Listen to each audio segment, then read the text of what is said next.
thanks to Books for partnering with us on this event. So we've got two fantastic people here with us today. We have Robert Raymond. He is the founder of Sunflower Oven, which is a bakery right here in Jackson, Mississippi, and they specialize in sourdough breads made with stone-milled southern grains. Robert started Sunflower Oven in 2017 with the goals of offering nourishing bread to the people in Jackson and helping to build a more just and sustainable food economy. Currently a 4-member team, Sunflower Oven is a bakery that practices deep democracy and works towards a kinder and more loving world. Then we also have Jennifer Lapidus, is the founder and principal of Carolina Ground Flour Mill in Asheville, North Carolina. She launched her Natural Bridge Bakery in 1994, where she milled her flours in-house and baked her naturally leavened breads in a wood-fired brick oven. Her bakery was the first of its kind in Western North Carolina and was featured in Peter Reinhardt's book, Whole Grain Breads. We are thrilled to have both of you here to discuss Southern Ground. Got a copy here.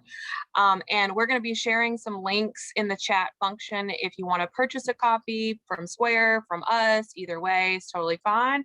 And also, I just wanted to encourage people, if you have any questions for Robert, if you have any questions for Jennifer, you can use the Q&A function that's just down at the bottom of your screen and submit those now, later, whichever. And we're going to try to get back to those questions towards the end of the event. So I'm going to pass it over to you, Robert. Thanks, Hillary. I'm so grateful for y'all having us, and just for everyone tuning in. Thank you for being here and taking time out. This is a really important book to me. This is pretty much the basis of what I do every day, and I don't think it's definitely not an exaggeration to say that our bakery wouldn't exist without Jennifer and without Carolina Ground.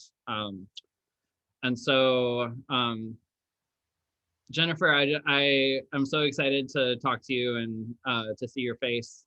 I was looking back on some old emails the other day, and I realized that it was 4 whole years ago that you first approached me with the idea for the book and about coming to visit Jackson. And so it's been quite a journey. Wow. That's amazing. 4 years.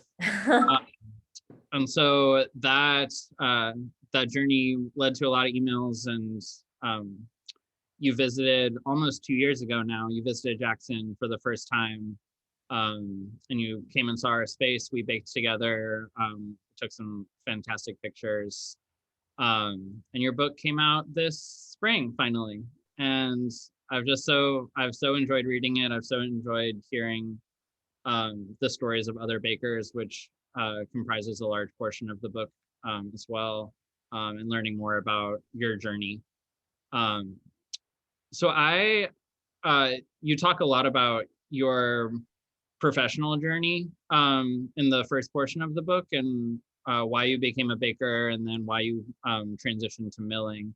I was wondering what was your inspiration for writing a book, and what gap did you kind of see this filling in the baking world, in the food and culture world? Yeah, good question. I started out as a baker in the early 90s, doing naturally leavened bread, milling in-house, wood-fired oven, as Hillary gave in the introduction. So, and what drew me to baking, I had been a history major in college. And so I was especially intrigued by the Industrial Revolution and especially the reaction to the Industrial Revolution. The naturalists, the romantics, the literature, the music, it was just the paintings, and this reaction of sort of, it was such an interesting time in history to me that as a history major, I remember just being incredibly intrigued by that moment in history. And then I started baking bread and had this realization that this was witness to all of that. Yes. This was part of that story. And what are these rapid rise yeast packets and what came before this? Because back in the early 90s, there wasn't a bunch of sourdough bakers around. So anyways, I tell you that because fast forward to me working on this book, and it again sort of looks back at, or just, I have that foundation of coming from my education as a history major to, I mean, that has really influenced a lot, because so much of history has been written about big events by white men or whatever, you know?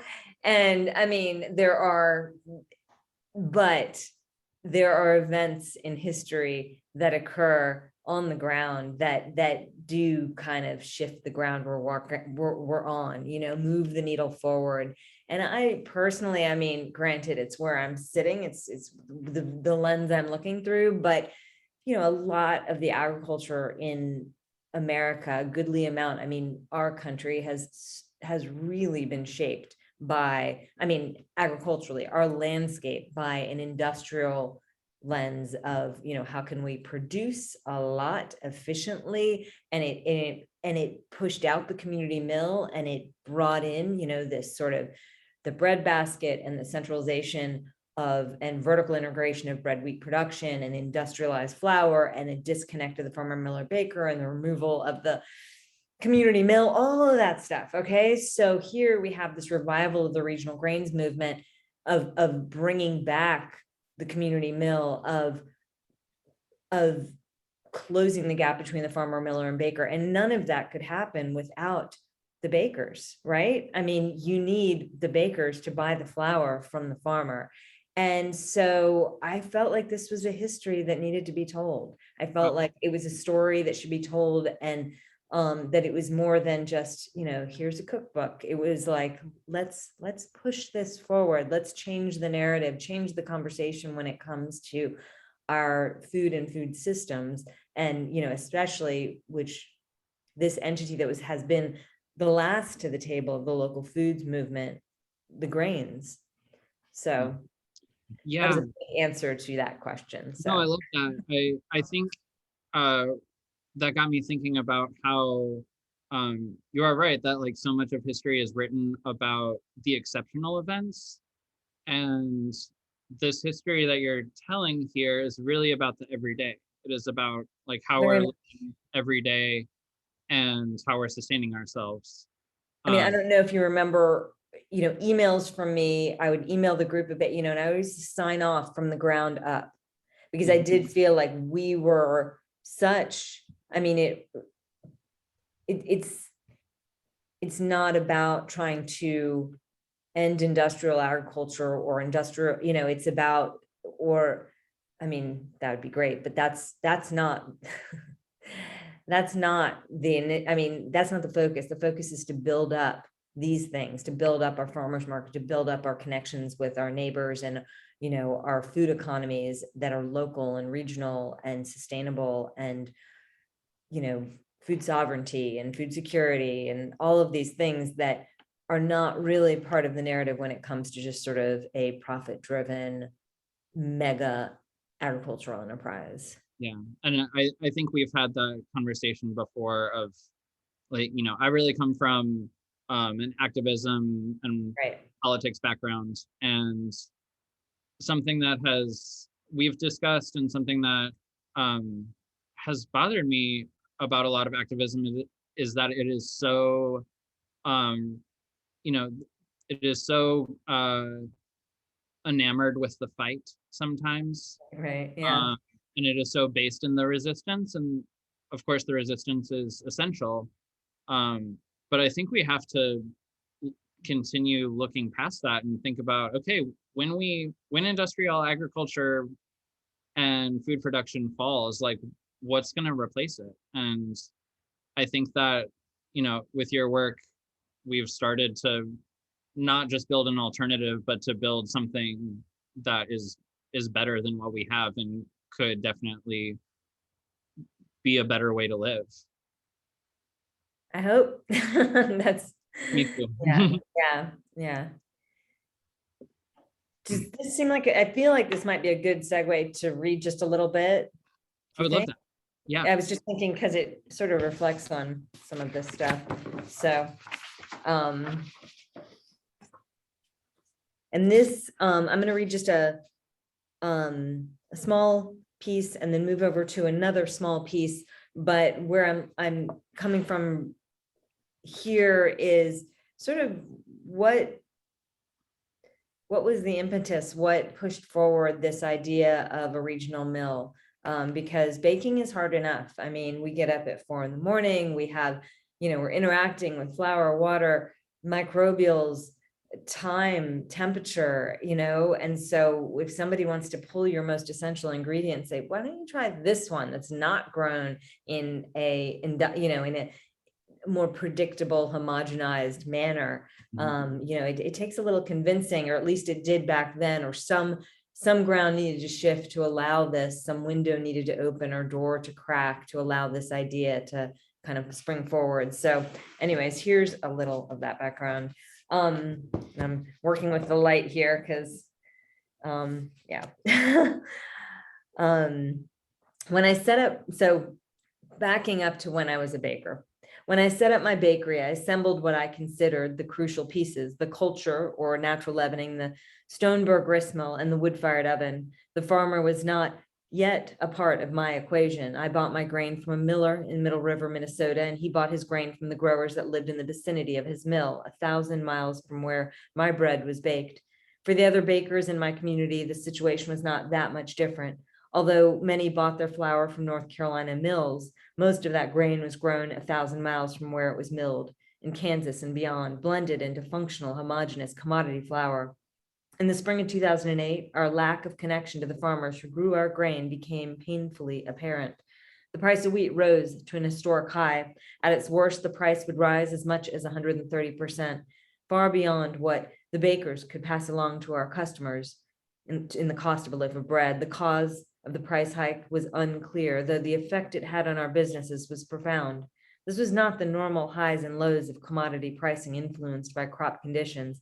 There was something else at play that had affected the price and availability of wheat, some entity far removed from the interplay between soil, sun, and rain, or wheat, water, and sea salt. We had no direct relationships with our growers, and we were left in the dark.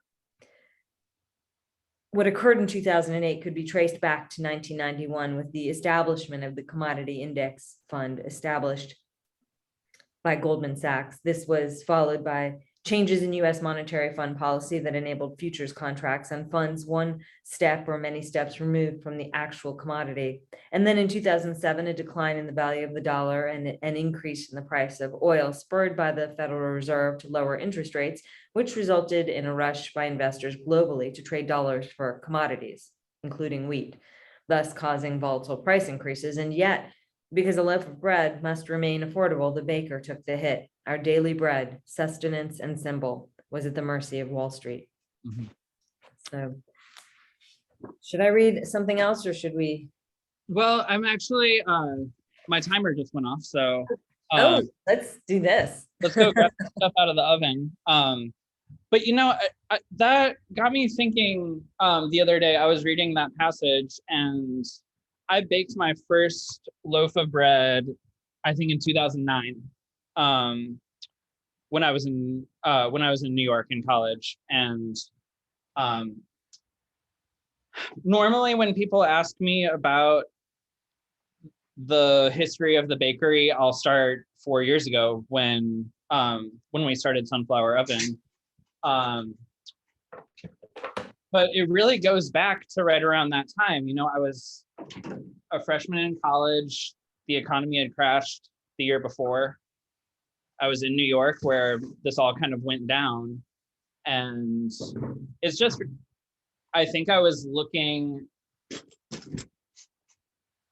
to bread to give me something that was just, it was going to be a little more stable. And I think in what you just read, like when our ingredients are connected to things that are beyond our control, like not even those things can be stable.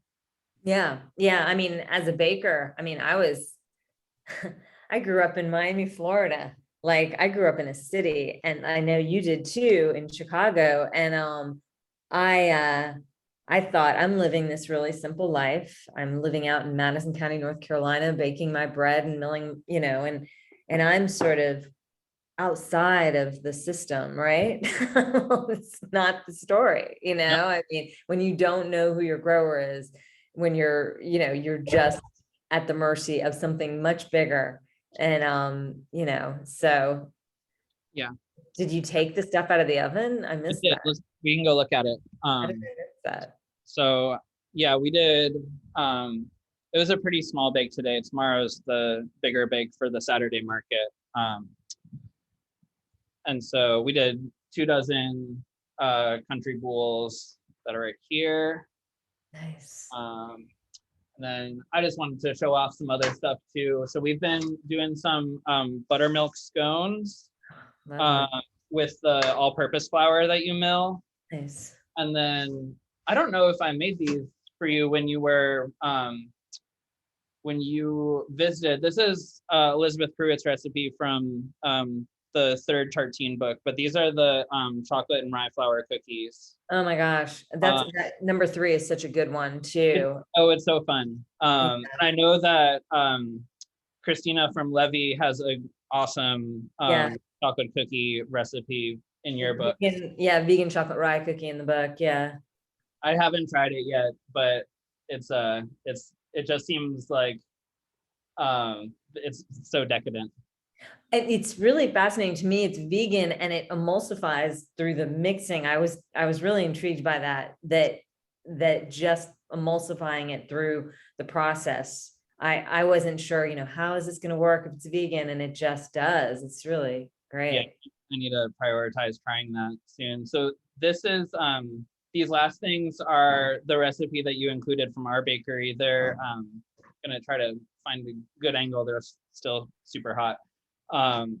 So these are galettes, which are kind of an open-faced pie. It's a freestanding kind of pie tart thing. So I use the pastry flour that you mill. That's a soft wheat that's grown in North Carolina. And it's an all butter pie crust with a little sourdough starter in it for flavor. And I just love these because they're probably the most spontaneous that I get to be as a baker as far as choosing what fillings. So I just kind of looked around this morning. We had some really nice peaches from Mississippi. I caramelized some onions, and we had some really stinky Roquefort blue cheese. So that's lovely. So kind You're of such a chef too. I mean, the flavors you brought together when I was visiting, I was blown away. And the flavor of the culture in the dough and the filling really works. It works as a whole so well. As individual parts, it's not nearly as good as like all together. It's just like it's like an orchestra. It's just literally it's orchestrated so well, like all the flavor components. Thank you. Yeah. It's interesting too, like those are pretty small, but I find that because the ingredients that you're creating and that I'm adding value to, they're so satisfying because there's like actual nutrients in the flour. And so I find that, like, especially for people who are trying to do this carb cut thing, it really matters what kind of carbs you're eating and what else is what else is in those baked goods. So real fast, it's so hot. I'm in the oven room right now. But so this is the we didn't have this when you visited, but this is our Rofco, which I know you're familiar with. This is a Belgian deck oven. So it's kind of the size of a long washing machine. And the whole front of it opens up and it has these 3 stone decks. So I bake all of the breads directly on the decks. And so we're doing At this point, we're doing about 300 or 400 loaves every week, which is still hugely small. Really respectable. It's a cottage bakery. It's lovely. Yeah, and no, I'm really proud of like the way in which and the pace at which we've been able to grow. And that kind of, I mean, that really goes back to why we started this. You know, I moved to Jackson in 2015, and I was just baking for myself at that point. Like there wasn't bread that was super interesting to me here. And so all of these people started asking me like, oh my gosh, are you going to start a bakery? Like, is this something that you really love to do? And it just didn't make any sense to me until I found Carolina Ground, because I was like, okay, yeah, I can, you know, get this roller milled. And for everyone watching, roller milled flour is everything you find in the grocery store. And it's a lot about how the grain is processed when it's being ground up. Jennifer at Carolina Ground employs a method that's much older called cold stone milling. And that is kind of what you think of when you're like envisioning a mill, like a water driven mill on the side of a river, or having livestock turn the wheels of a mill. And of course now we use electricity, but it's a much older technology, and it preserves a lot of the nutritional integrity of the grain. And flavor. Oh, surely. That's a big key piece, I think, that having the flour itself be flavor forward, and that in itself kind of inspiring the bakers to how you're going to interact with this. You know, so much of the recipes in Southern Ground was really focused on, you know, what is that interface between the particular flour chosen and the flavors that are, you know, that are brought to that table, the spices or the, you know, whatever it is. I mean, your galettes are a great example, you know, using a high extraction. You're using a high extraction in that, right? Yeah. That's what I thought. A high extraction flour, and you know, which has it's just 15 parts sifted out, so it's partially sifted, but you get the benefit of sifting off just the larger brands, so it's not as heavy, but you also get to have a very flavorful flour as if it was whole grain, but it's a more refined, it's more refined, but it's not very refined. It's got enough flavor, it's got enough tooth to really pair well with this sort of, you know, rustic galette. And were you putting nigella seeds or black sesame? Yeah, it was nigella. Yeah, so lovely. And you know, explaining the terminology we're using as far as extraction and you know, whether this flour is, you know, considered like a whole grain. I think you explained that really well in the book, and you know, we could spend 30 minutes or an hour talking about that. But you've already done that in the book, so I'll let people read about that. But it's a fantastic conversation that kind of illuminates how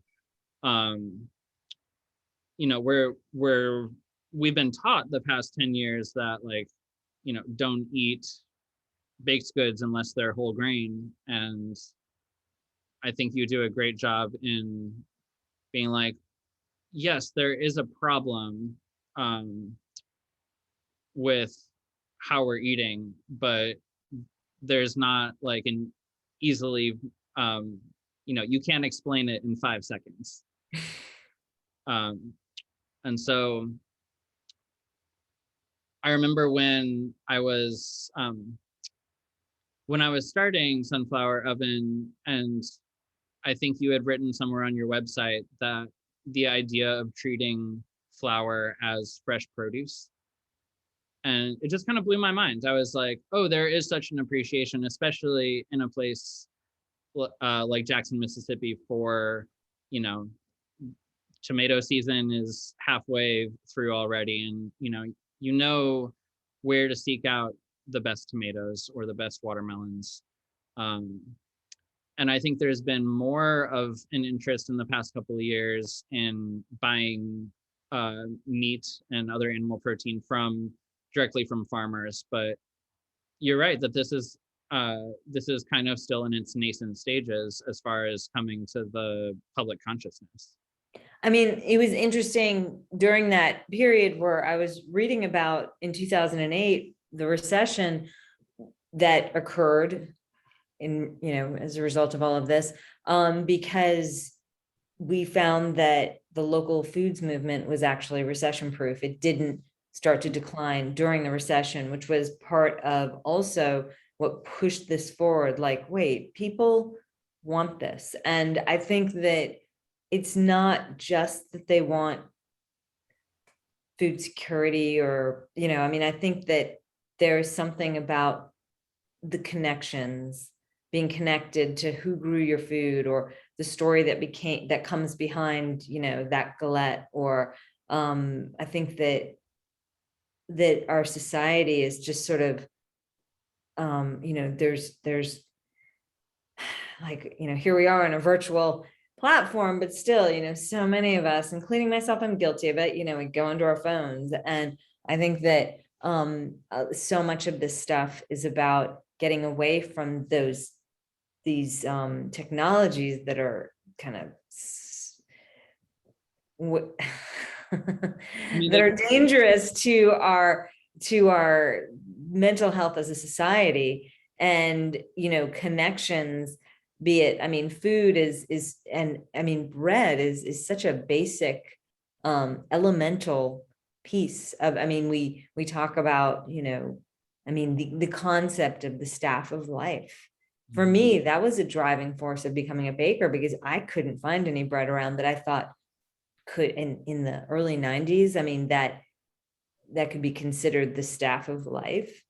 And now there's, I mean, it's really exciting to see the interest in sourdough, natural leavening, and regional flour mills, although it's in its nascent stage. I mean, you should have seen it 20 years ago because, I mean, just in terms of these other pieces of where is the bread, where is the baking awareness, and,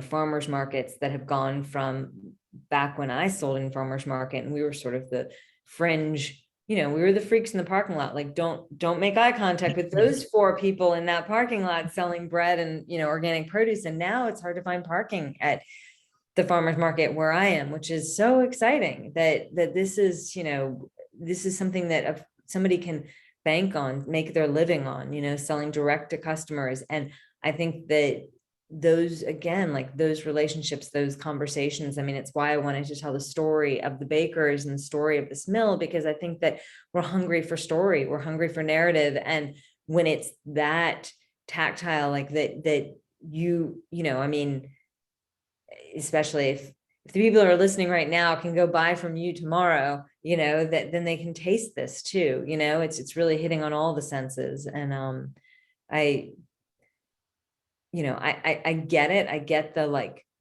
the efficiency and the idea of industrialization. It's not that, I mean, at the mill, we are about to put in some, a couple more legs of pneumatics so that we are not breaking our backs. I mean, we're literally like milling into these 8-gallon buckets and flipping it over into these bags. And it's like, oh yeah, we got 10,000 pounds on our chart right now and we're flipping buckets, so it's not like, I feel I'm not a Luddite. I just think that we need to be intentional with all of this, our means of production. And I think it's interesting that bread and grain and, this movement has, I don't know, I just feel like there is something, like Henry Miller wrote a treatise on bread, his first line, bread, prime symbol, he used that as like, let's look at our society. He was looking in the 1930s of what was wrong with our society.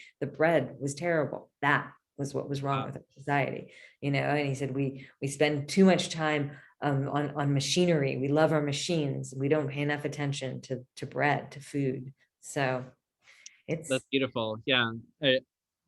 There was something that was really inspiring to me, was a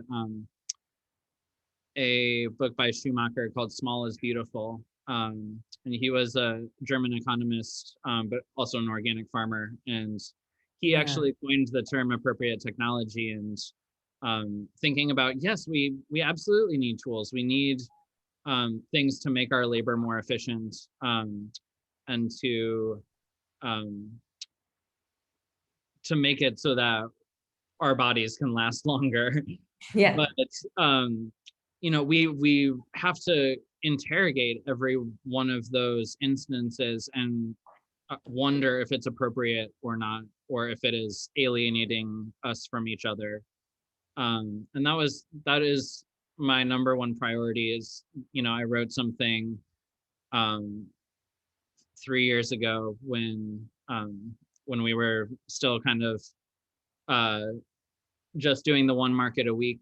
I was baking once a week, and now I'm doing 4 or 5 bakes every week. And I wrote this down. I said, Sunflower Oven has to be a bakery that has beliefs and cares about people. And people are the most important part. And I always wanted to be focusing on selling direct to consumers, to just get bread in people's houses. And so I wanted this not to be some fancy indulgence that you have at a prefix menu at a restaurant, but to just be the bread that you have on your counter. And kind of going back to what we began talking about, not focusing less on the great historical exceptions and more how we're just comporting ourselves every day. So I think we've been going for a little more than 30 minutes now. My last question for you was, I was kind of wondering, where do you see, you have a lot of projects up in the air right now. You're moving the mill, you're expanding a ton, but like, where do you see the baking world in 20 years? The baking world, wow. Baking world connecting to the milling world. Right. I mean, from the grain perspective, I hope to see more small regional mills. We are moving and expanding, but more for efficiency than for growing our business profoundly. I really want to just be smarter about how we do this, and have the experience of the miller not be just 12 hours and just milling. I want to diversify that place and space. So the idea of this building is hopefully more of to be able to diversify and have a gathering space and continue building on things like the Asheville Bread Festival, which I'm one of the organizers of, that kind of brings people together and celebrates bread and all things grain and groovy. So, I would love to see more of what we're doing, more people, more bakers that are engaging with regional grains and enabling more mills like ours, because in a way it's kind of in the baker's hand. Like, we put this mill together, but it's successful because bakers are using our product. So the more bakers use, it needs to, it's all three of us, the farmer, miller, and baker, but I can see that the baker is like leading it as long as we can support it for them. Yeah. So keep baking, keep telling the story. What? I would love to have a mill in Jackson someday. And, maybe in 20 years, that's what I'll have transitioned to doing. But it's, I think that the history that you talk about in the book, as far as the millers in France kind of resurrecting this community mill, it's like every town had a mill, and every town had this communal oven where all the bread was baked. Right. And yeah, our society has changed a lot, in some ways for the better and in some ways not. And, and part of it is in the baker's hand and part of it is, of course, in the consumer's hand, of course. So as a consumer, you have the right to know where your bread comes from or where your flour or your ingredients come from, so. I think that's a priority for me and for everyone at Sunflower Oven in the next couple of years is we're gonna try to find a more industrial space in the next couple of years. And everyone's always asking me like, oh, do you want to open a cafe, a storefront kind of thing? And I'm like, I want to bake a bunch of bread and get it into grocery stores. And, I love farmers markets. I love that conversation. I love the face-to-face there. But there is so much does depend on the consumer, and, not everybody can go to a farmer's market. And I used to sell my bread at Piggly Wiggly in Tennessee. So I think there was I really loved that you could get it at the pig. Yeah. Cool. Kaylin, do we have any questions that people have submitted? I think this conversation has been so engrossing, and perhaps people are hungry also after right. Yeah. that wonderful bread. Those of y'all tuning in, now's the time if you do have a question. I've got a couple if you care to indulge me. Also, hello, I'm Caitlin. I'm Square Books in Oxford, Mississippi, and so thrilled to be a part of this. So I was so charmed that the way that you each kind of found your way into this community and this kind of life's purpose was kind of not a point A to B path, which I think is kind of really encouraging to open this up to, so it kind of so everyone kind of understands and feels that same importance of just elements of bread and things like that. So I lost my thread a little bit, but I guess what I would like to know is for those of us who are tuning in, like what would you recommend are like good baby steps to kind of be more mindful about where our food is coming from and kind of how to get into the slow food movement, regional food movement, and if you have any advice. That was a meandering question, but I love it. Y'all got it. Jennifer, do you have any? It does go back to that. And when I was saying you have the right, I remember it used to be, consumers are always right. And then slow food sort of shifted that to no, consumers have the right to know where their food comes from. So I think that just asking the people, if you go to farmers market, if you're having the conversations, ask where the food came from, ask where the baked goods, those kind of things. I highly, and not just in bread and baked goods, but in beer and, at breweries, where's your malt from? Because it's all connected. The regional grains movement has engaged with both the bakers and also the brewers or the distillers or all these grain users, because the farmer isn't always going to have a crop that is, good for the baker. So we need backup markets. That I know it's like a bigger answer to, you're like, give me a baby step, but I think just sort of not cornering the baker, like you don't use, but asking the questions, I think is part of that story, because they might ask the question themselves, like, Yeah, and I think honestly, and this is a little bit cheesy, but I actually do think a great start to kind of changing the way you think about things like this is to pick up a copy of Southern Ground from your local bookstore. Truly, because it's one of those things where like maybe you, and this is true for me, you don't actually ask yourself that question, but it is true. You do have the right to know where your food is coming from, or you should, and I think it means more, and that's true for any sort of thing, including independent bookstores. Just kind of pausing and thinking and being, what do I want to consume? How do I want to consume it? who is like bringing me these things, whether it is kind of an intellectual consumption or a physical one. Absolutely. And I just love that so much. And then I've got one more question, if no one else does.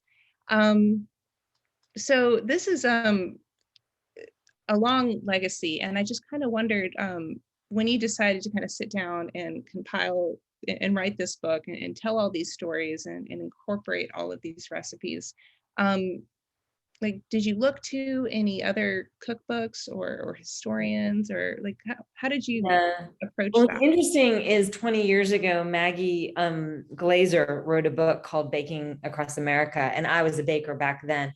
And those of us that were baking at the time thought it was incredible because, I mean, this was, of course, before Instagram, and here were these bakers, and we knew it was such a small community then.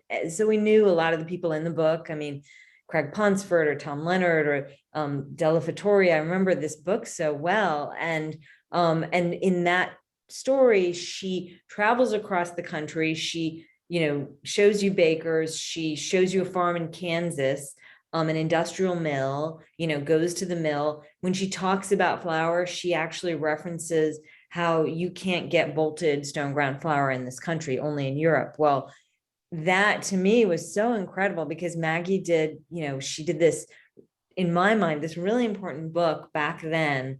And now it's 20 years later. And so I was really inspired to kind of show, let's look at this now. And instead of looking at the entire country, let's look at one region, even though looking through the lens of the South is only, this is going on nationwide or outside of our borders as well. This is a worldwide movement of regional grains. So regional grain economies and food grade grains back, getting that diversity back in our communities. So that was one. And then the other one was somebody gave me a cookbook from a mill in Canada.